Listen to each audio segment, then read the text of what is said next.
Hey guys, Master Red Dragon here. So anyway, as most of you on Facebook who follow me and who are watching this know, I've been working with a group of 3 cosplayers. We've added a new one. He doesn't have a page, so I won't mention him, but he's doing Weather Wizard, I hope.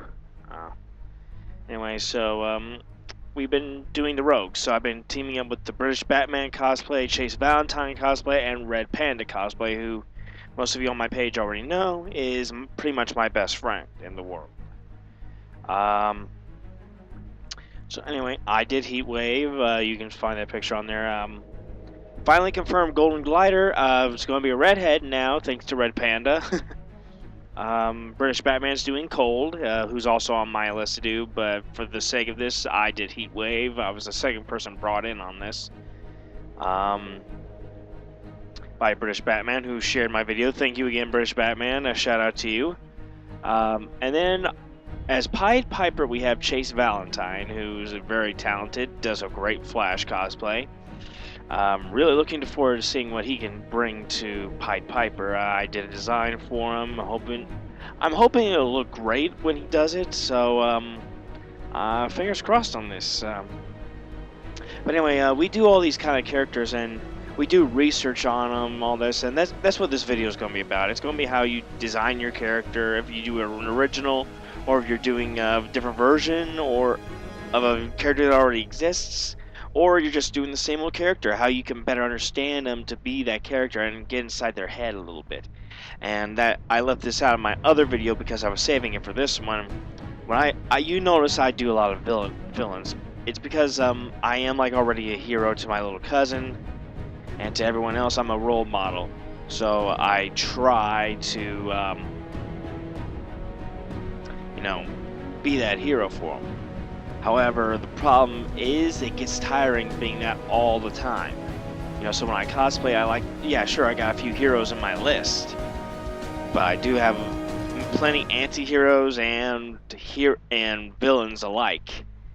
So, why do I do villains a lot? It's just because they're so interesting. I watched an interview with David Kaye, who most people know is the voice of Beast Wars Megatron, the Unicron trilogy, Transformers series. He was the voice of Optimus Prime in Transformers Animated, Shishomaru in Inuyasha. He's a really talented voice actor. So I was watching a video of an interview while he was Megatron in Beast Wars.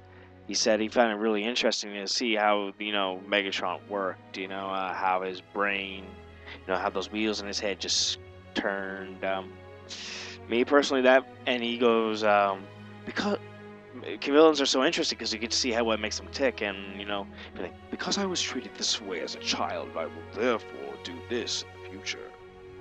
And it's kind of that mentality, and it's like I do wonder what happened to this. One of the characters I have.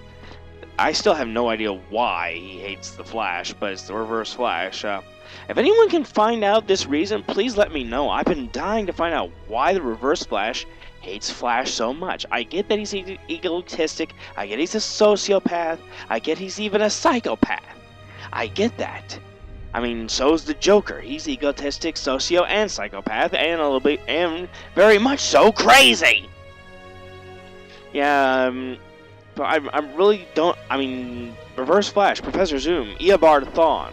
He's extremely smart. He's a genius where he comes from. So guess how smart that makes him here. But I'm really looking forward to doing these characters. And the problem is, you just gotta find what makes them tick. Find your motivation for them. So that's why I'm holding off a little bit on Reverse Flash. However, Shredder, I understand. He wants to take over. He wants revenge. He was a puzzle. He wasn't that hard of a puzzle to solve. I solved him on day one.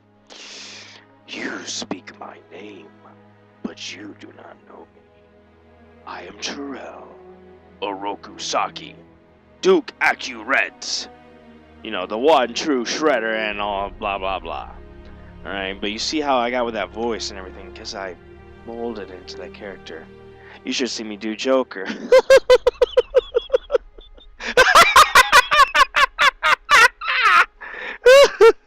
Oh, I never get tired of that. See, it's all about how you do it. What's wrong, Batman? No threats, no witty comebacks. then I'll provide the narration. I'll begin with how I peeled back the layers of the boy's mind. Though he bravely tried to fight it at first, you would have been proud to see him so strong. But you know, it's that's how you do the character. It's just different versions of the Joker. You want to know how I got these scars? It's all how your body language, your facial expressions, everything. When you get into the character for your cosplay, just go all out, have fun with it. People join in. It's what they do, you know, it's part of the cosplay. Now, don't go too far. That's the problem. That's where you gotta find the line. You gotta find the line between just enough and way too far. Right in the middle is right where you wanna be. Yeah, so anyway, back to the point on doing a character. There are some of us that are just, you know, we evolve and become the characters themselves. Like people will no longer see us; they will see the character come to life. Many famous actors who can do this: Adam Sandler, Jim Carrey, Robin Williams could do it. What's his name? Dustin Hoffman. All right, these are some actors who, you know, you see become the character. You don't see them anymore. Some actors who just, you know, you can see being the role. Kevin James, Larry the Cable Guy, Jack Nicholson. You know, you just see them become the, you know, you don't really see them become the character unless, like, it was Jack Nicholson's Joker. I mean, then you could see him, you know, him become the character. But everything else he was in, you know, you just saw, like, or any time you did, like, if he did a voice for a cartoon, it's like, I could see him doing this role in real life. Those are the voice actors you recognize. The ones that we find great are the ones you can't recognize in the movies, like in the animated film, but yeah, you know them instantly once you see them. And that's what you kind of want to do with your cosplay. Now, there's some of us who can do that. Some people have said I can do that. I'm not sure. I can't see myself do this, so I wouldn't know. My friend, I did a Freddy Krueger monologue for one of my acting classes. A friend of mine said that he no longer saw me on the stage. He saw Freddy come up on the stage and just stay there until I, you know, took him off. That's how it was. And I didn't even have the makeup on. I just had the hat. I had a sweater. I had the glove. That was it. Oh, sorry. Glove. That was it, all I had. And a spotlight and the lights out. So, yeah. My children, from the very beginning, it was the children who gave me my power. It's, you know, it's how you bring the character to life. You know, if you wanted to go creepy, let it go creepy. If you wanted to go crazy, let it go crazy. Just make sure you don't drive yourself insane doing this. I know that I got some buddies who would already be making a joke on this if they were watching. Anyway, where am I on next? Let me check. Yes.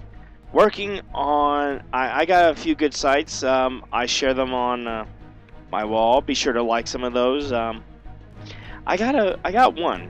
I got one that you may like. There's this foam fabrication. Let me find that. If my computer will work for me here. Come on.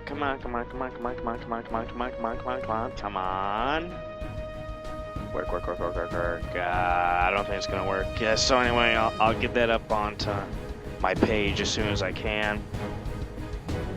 However, I feel like I should add, there is a warning. You do want to make sure. Remember, I feel the need to say this because I have respect for a lot of the female cosplayers and everything. But cosplay doesn't mean it's consent, guys. Just because someone dresses sexy doesn't mean that they want to have sex. Alright? I just want to make that perfectly clear. And because a guy dresses... And it's the same thing, ladies. I mean, that could go both ways. I can't just do it for the guys. I have to do it for you, too. Otherwise, that's a double standard. I don't want to have, you know, one rules for ladies, one rules for guys. Same rules. Alright? Cosplay is not consent. Alright? No means no. And you know what? You break this rule, you'll make me so mad. Yeah, I did a little Droopy there. For those of you old enough to remember Droopy he was one of the Tom and Jerry characters way back on Cartoon Network. God,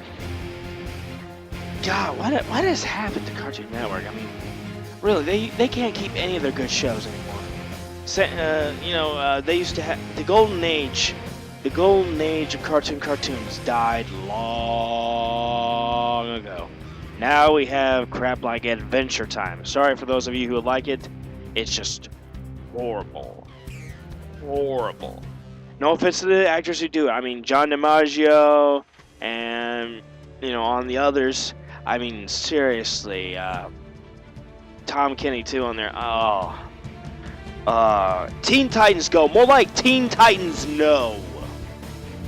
Seriously, guys, they ruined Teen Titans, the original show. They brought back the original voice actors. Now, I thought maybe if they kept the action, it wouldn't be so bad. But no, no. I'm sorry. I am so mad at Cartoon Network right now. I mean, the only good one I can really see is that they have Pokemon, and that they have, Transformers Robots in Disguise, which is picking up from Transformers Prime. That one I think is okay. But back to the main. What was I talking about before I got on this rant? I can't honestly remember. I'm so off track on here, but anyway, consent. That's right. Cosplay doesn't equal consent, guys and girls. Remember, no means no, and that's how it's always going to be. So, thank you for watching. Please have a great day or night, whatever time you're watching this. And I have no catchphrase for you guys, so just dragging up. I'll still jig alongs for a little bit.